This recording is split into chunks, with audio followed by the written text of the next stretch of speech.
அந்த இடத்தை அடைத்து போரை அடைத்து நிறுத்தியனால் அந்த ஊருக்கு இன்றும் போரடைப்பு என்ற பெயர். கலையருவில் என்ற கோவில் இடித்து விடுவோம் என்று சொன்ன போது தானே நேரே போய் தன் உயிரை கொடுத்தவர்கள். ஏன் அவர்களுக்கு இவ்வளவு தைரியமும் வேகம் இருக்கிறது என்றால், ஆறுபடை முருகன் அழகாக இருந்து தன்னை காத்து கொண்டிருக்கிறான். ஒரு குஜராத்தில் ஒரு கல்வெட்டு இருக்கு. அந்த கல்வெட்டுல அவர் பதிவு செய்து வைத்திருக்கிறார், தமிழ்நாட்டில் இருக்கும் சேர சோழ பாண்டியர்கள் என் நண்பர்கள்.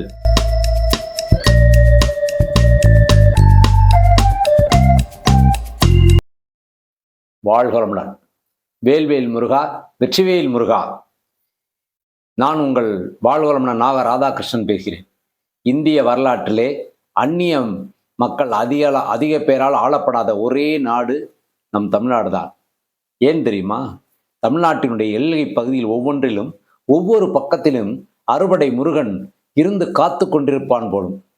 அதே போல நீங்கள் இந்திய வரலாற்றில் பெரிய மா அரசர்கள் என்று போற்றப்படுகிற ஒருவர் அக்பர், மற்றொருவர் அசோகர். இந்த அசோகர் இந்தியாவினுடைய எல்லா பகுதியும் ஆண்டவர். இந்தியாவின் கிழக்கு பகுதியிலும் மேற்கு பகுதியில் அருமையாக இன்றைய ஆப்கானிஸ்தானையும் தாண்டி இந்த பக்கம் பர்மாவையும் தாண்டி மியான்மரையும் தாண்டி ஆண்டவர் பெரும் மகனார் நம்முடைய அசோகர். அசோகர் த கிரேட் அப்படின்னு பேர் எடுத்தவர். ஆனால் அவர் தமிழ்நாட்டை ஆளவே இல்லை. ஒரு குஜராத்தில் ஒரு கல்வெட்டு இருக்கு. அந்த கல்வெட்டில் அவர் பதிவு செய்து வைத்திருக்கிறார்கள், தென்பகுதியில் உள்ள தமிழ்நாட்டில் இருக்கும் சேர சோழ பாண்டியர்கள் என் நண்பர்கள் என்று எழுதி வைத்திருக்கிறார்கள். ஆள முடியவில்லை. அதற்கு முக்கியமான காரணம் ஒன்று இருந்தது. சேர சோழ பாண்டியர்கள் மூவரும் அடித்து கொண்டார்கள். பெரிய போராட்டங்கள் இங்கே நடந்தது. இருந்தாலும் அவர்கள் சீன பெருஞ்சுவரை நீங்கள் பார்த்திருப்பீர்கள். சீன பெருஞ்சுவர் 20,000 கிலோமீட்டருக்கு மேல் பெரும் சுவராக இன்று உலக அதிசயங்களில் ஒன்றாக இருக்கிறது. அது எதற்காக கட்டப்பட்டது? அந்நிய படையெடுப்புகள் உள்ளே வந்துவிடக்கூடாது என்பதற்காக கட்டப்பட்ட பெரும் சுவர். அதே போல இந்திய மண்ணிலே கைபர் போலன் கலவாயை வடநாட்டு அரசர்கள் தடுத்திருந்தால் இவ்வளவு வெளிநாட்டு மன்னர்கள் இந்தியாவை ஆண்டு இருக்க முடியாது. ஆனால் தமிழ்நாட்டிலே சேர சோழ பாண்டியர்கள் ஒரு முடிவெடுத்து ஒரு பெரிய படையை மூவரும் சேர்ந்து இணைந்து வேங்கடத்திற்கு அடுத்த பகுதியில் ஒரு படையை நிறுத்தி இருந்தார்கள். அதனால் யாரும் அதை தாண்டி இங்கு உள்ளே வர முடியல. அக்பரும் அதுபோல்தான். அக்பரை பாருங்கள், இந்தியாவினுடைய பெரும்பகுதி ஆண்டவர். இருந்தாலும் வரைபடத்தை, இந்தியாவுடைய வரைபடத்தை, அரசியல் வரைபடத்தை எடுத்து பாருங்கள்.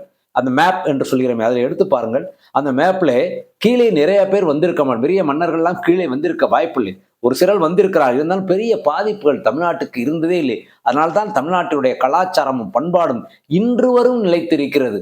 அப்படிப்பட்ட அந்த மக்கள் தான் ஏன் அவர்களுக்கு இவ்வளவு தைரியமும் வேகம் இருக்கிறது என்றால், ஆறுபடை முருகன் அழகாக இருந்து தன்னை காத்து கொண்டிருக்கிறான். அதே போல் நம்மளுடைய சிவகங்கை மன்னர்கள் பெரிய போராட்டங்களை நடத்தி தன்னுடைய கோவிலுக்காகவே தன்னை அர்ப்பணித்த மருது சகோதரர்கள். முந்தைய சொன்னோம், கலையருவில் என்ற கோவில் இடித்து விடுவோம் என்று சொன்ன போது தானே நேரே போய் தன் உயிரை கொடுத்தவர்கள்.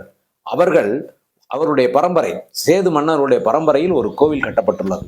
தேவோட்டை ஒன்றியத்தில் சருகணிக்கு பக்கத்தில் பிள்ளமடம் என்ற ஊரில் ஒரு கோயில் இருக்கு, முருகன் கோயில். அங்கே ஒரு கோட்டை கட்டி அந்த முருகன் கோயில் இருக்கிறது. அங்கே ஒரு போராட்டம் நடந்தபோது, பெரிய போர் இருவருக்கும் நடந்தபோது, அந்த இடத்தை போரை அடைத்து நிறுத்தியனால் அந்த ஊருக்கு இன்றும் போரடைப்பு என்ற பெயர். இன்றும் அந்த மக்கள் அந்த ஊரிலே அருமையாக அந்த முருகனுக்கு பங்குனி உத்திரத்திலே மிகச் சிறப்பாக அன்னதானம் வழங்கி கொண்டிருக்கிறார்கள். இன்னும் சொல்வார்கள், தேவேந்திர குல வேளாள மக்களால் இன்றும் கொண்டாடப்படுகிற அந்த கோவில் மிகச்சிறப்பாக நடந்து கொண்டிருக்கு. மருது சகோதரர்கள் முன்னொரு காலத்தில் போருக்கு செல்லும் பொழுதும், வெளியிலே செல்லும் போதும், குன்றக்குடிக்கு செல்லும் போதும் கூட காலாயர்களிலிருந்து இந்த கோவிலிலே தங்கித்தான் அவர் மற்ற இடங்களுக்கு சென்றிருக்கிறார். சங்கரவதிக்கு கோட்டை கூட அவர் இப்படித்தான் வருவார் என்று சொல்லப்படுகிறது. அங்கு அவர்கள் வரும்பொழுது ஒரு பெரிய அதிசயம் நடந்திருக்கு. அங்கு ஒரு சாமியார் இருந்திருக்கிறார்.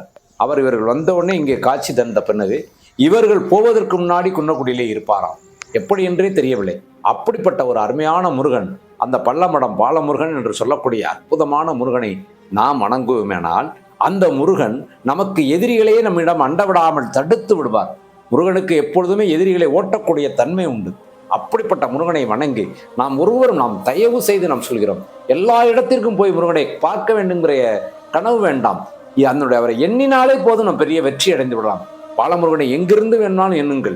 இப்பொழுது நாம் என்ன செய்து கொண்டிருக்கிறோம் என்றால், நாம் எல்லாரும் இணைந்து இந்தியாவில் உலகத்தில் இருக்க ஒவ்வொரு முருகன் கோயில்களும் எங்கெங்கெல்லாம் இருக்கிறதோ அதை தேடி கண்டுபிடித்து நாம் ஒரு அமைப்பை ஏற்படுத்தி பதிவு செய்ய இருக்கிறோம். தேவோட்டை ஒன்றியத்திலே மொத்தம் 8 கோயில்கள் இருக்கிறது. நகரத்திலே 6 கோயில்கள் இருக்கின்றன. தேவோட்டை ஒன்றியத்திலே இருக்கிற கோயில்கள் முப்பையூர் பாலசுப்பிரமணியர் கோயில், ஆந்தகுடி பாலமுருகன் கோயில், உரசூர் என்ற ஊரிலே அமைந்துள்ள சுப்பிரமணியர் ஆலயம், அரியநேந்தல் என்ற ஊரிலே அமைந்துள்ள முருகன் ஆலயம், அதே பேர் கிளாமணி என்ற சிறிய ஊரிலே அமைந்துள்ள பாலமுருகன் ஆலயம், பல்லமடம் என்ற ஊரிலே அமைந்திருக்கிற நம்முடைய முருகன் ஆலயம், மேலும் திராணி என்ற ஊரிலே வேலை வைத்து வணங்குகிறார்கள். அது ஒரு தனிநபர் ஆலயம், மிகச்சிறப்பாக இருக்கிறது. அதே போல நம்முடைய கல்லூரணி என்ற ஊரிலே அமைந்துள்ளது பண்டாரத்தையா முருகன் வேல் கோயில், மிகச்சிறப்பாக இருக்கிறது. தேவோட்டை நகரில் அமைந்துள்ள ராம்நகர் பகுதியிலே அருள்மிகு பாலமுருகன் கோவில், அதே போல கர்லாவூரணியிலே அமைந்துள்ள மலைக்கோயில், மூன்றாவதாக வெள்ளைய ஊரணி அருகிலே அமைந்துள்ள மேலக்கொடுமலூரில் இருந்து கொண்டு வரப்பட்ட முருகன் ஆலயம் மிகச்சிறப்பாக செயல்பட்டு கொண்டிருக்கிறது.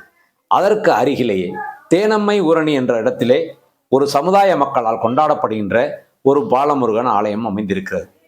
இங்கே வந்தோமானால் நமது கைலாசநாதபுரத்திலே கல்யாண சுப்பிரமணியர் ஆலயம் மிகச்சிறப்பாக செயல்பட்டு கொண்டிருக்கிறது. அந்த ஆலயத்திற்கு வாரியார் சுவாமிகள் வந்து சொற்பொழிவாற்றியிருக்கிறார்கள். அங்கே அவர் ஒரு பாடல் வேறும் எழுதி வைத்திருக்கிறார். அதே போல பழைய சருகணி ரோடு என்று சொல்லக்கூடிய மிக அருமையான இடத்தில் ஒரு ஆலயம், அதுவும் ஒரு சமுதாய மக்கள் கொண்டாடி கொண்டிருக்கிறார். எல்லோரும் அதில் பங்கு பெற்று பங்குனி உத்திரம் மிகச் சிறப்பாக நடந்து கொண்டிருக்கிறது. இப்படியெல்லாம் எங்கெங்கெல்லாம் சிறிய கோயில்கள், எங்கெங்கெல்லாம் முருகனுடைய ஆலயங்கள் இருக்கிறதோ அதை நாம் தேர்ந்தெடுத்து நாம் பதிவு செய்து வைக்கிறோம். இப்படித்தான் எல்லோரும் அந்த காலங்களிலே ஆலயங்களை பதிவு செய்து வைத்திருக்கிறார்கள்.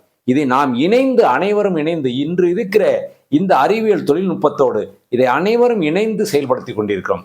உங்களுடைய ஆதரவை நீங்கள் நமக்காக தாருங்கள், முருகனுக்காக தாருங்கள். எங்கெங்கெல்லாம் சிறிய கோயில்கள் இருக்கிறதோ அதை எடுத்து பதிவு செய்ய இருக்கிறோம். அதனால் நீங்கள் இந்த சேனலை சப்ஸ்கிரைப் பண்ணுங்கள், ஷேர் பண்ணுங்கள். அது நமக்கு கிடைக்கின்ற இந்த பணியில் நீங்களும் பங்கு பெறுவீர்கள் என்று சொல்லிக்கொள்வதில் பெருமை அடைகிறோம். வெற்றிவேல் முருகனுக்கு அரோகரா.